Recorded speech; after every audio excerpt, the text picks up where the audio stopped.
Let's bring in Mike Pence, our vice president. You were there. You were standing right next to her behind the president. Good morning. What was your reaction? Did you realize when she was ripping it up what she was doing? I didn't see her do it. I found out just a few moments later, and I think it was a new low.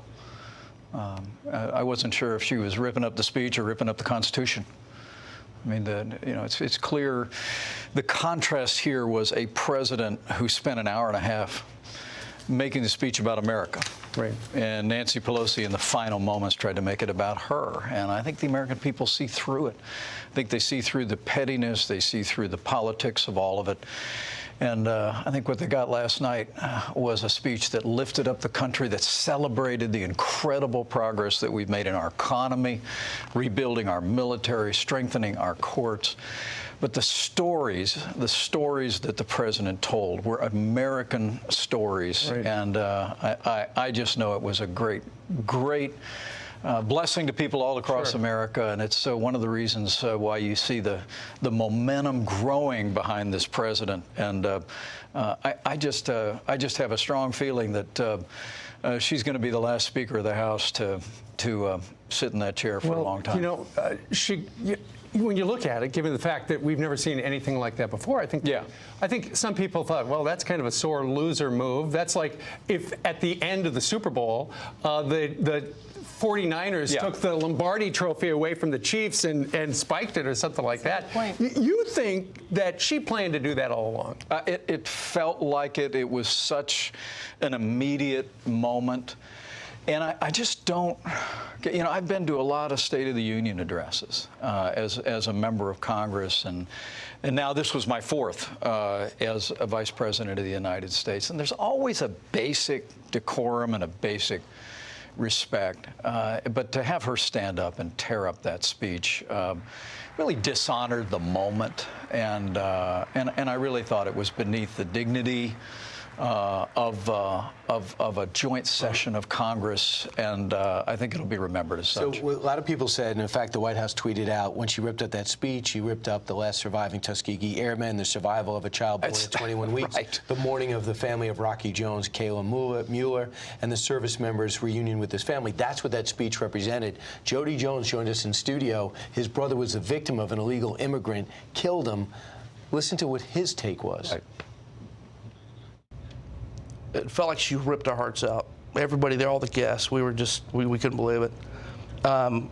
Look, I don't care how you feel about somebody. That was probably the most disrespectful thing I've ever seen in my life. Because when she did that, it just tore us up. We couldn't believe it. Well, I met Jody and the rest of Rocky's family before. Karen and I had a few moments with them. The president had time with them. This is a grieving family who lost a loved one at the hands of an illegal immigrant in California. And she ripped up Rocky's story. She ripped up Janae's story. She ripped up the story about the Williams family and about General McGee. And I have to tell you, I really don't. I don't actually get her take on this. She's saying that it was filled with lies. What lies were there? I mean, I watched the president build this speech. Everything about the economy, everything about the military, everything about President Trump's decisive action, taking about al-Baghdadi and Qasem Soleimani, every story about Americans, the hopeful, aspirational tone at the end. I expect when the dust settles on this speech, it's going to be remembered as one of the best State of the Union addresses in history. How many have you been to? You've been to a lot. Have you ever seen, I don't ever remember watching this and seeing people get rewards. You had the Williams family. He comes out of the audience and he surprises his family. What a moment. He's been gone for 7 months. It was so sweet. The little girl, Janaea, you mentioned her. She lives in a neighborhood where the schools are not good. Her mom is a single mom and wants to give her daughter a better life. And the president looks at her and says, I'm going to give you a scholarship, school choice. You can choose what school you want to go to. And the mom, the reaction of the daughter, so excited because she's going to have a better life now, a better education. Let's take a look at that soundbite. Janae's mom, Stephanie, is a single parent. She would do anything to give her daughter a better future. But last year, that future was put further out of reach when Pennsylvania's governor vetoed legislation to expand school choice to 50,000 children. But Janai, I have some good news for you, because I am pleased to inform you that your long wait is over. I can proudly announce tonight that an Opportunity Scholarship has become available. It's going to you, and you will soon be heading to the school of your choice. Look at that. It was so cool because, you know, presidents always talk about what they've done in the past year and what they hope to do the next year. But these were TV moments that we actually saw. They weren't like, this person did that. We saw the Tuskegee Airmen. We saw her story. We saw Juan Guaido. And we saw your longtime friend, Rush Limbaugh, who earlier this week it was revealed he's got stage 4 cancer. He's in the fight of his life. The president did this last night with Rush, and Rush did not see this coming. Rush, in recognition of all that you have done for our nation, the millions of people a day that you speak to and that you inspire, and all of the incredible work that you have done for charity, I am proud to announce tonight that you will be receiving our country's highest civilian honor, the Presidential Medal of Freedom. I will now ask the First Lady of the United States to present you with the honor, please.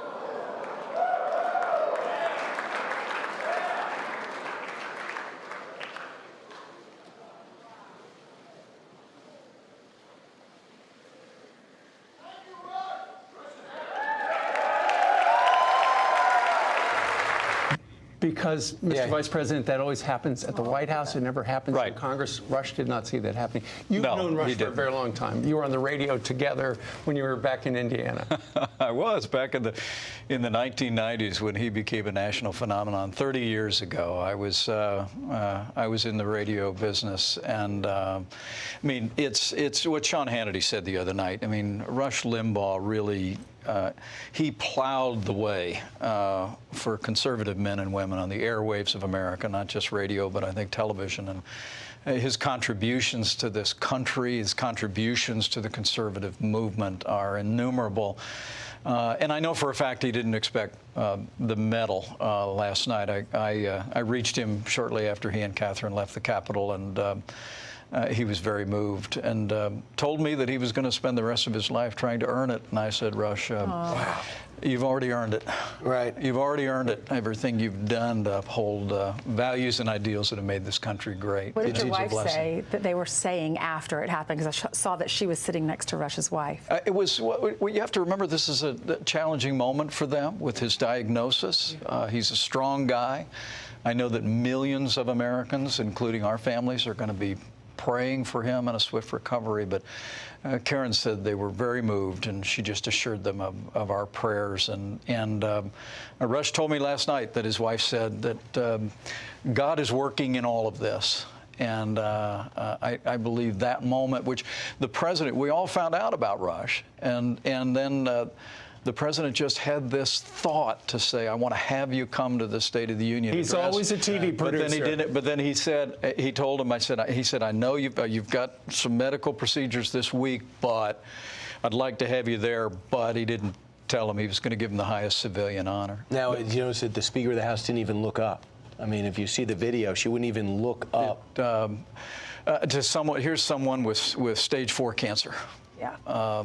It strikes me as one of those moments that was very revealing, whether it was the ripping up of the pages or her talking throughout the speech or looking down. I think there was an attitude of disrespect that I don't think really reflected how the American people were responding to this speech. Was she speaking to you throughout the speech? She was. Talking about what? So occasionally, well, I was listening to the president, so I can't tell you exactly what she was saying, but she seemed to be muttering along about things that they had been doing that I don't know if she thought they weren't getting sufficient credit for. But you know, you mentioned Janaea. She and her mom are going to fly with me to Pennsylvania today. We're going to do another school choice event. I was in Wisconsin, where school choice began 30 years ago. And you know, Steve, I'll tell you, you know, these were powerful moments on television, to be sure,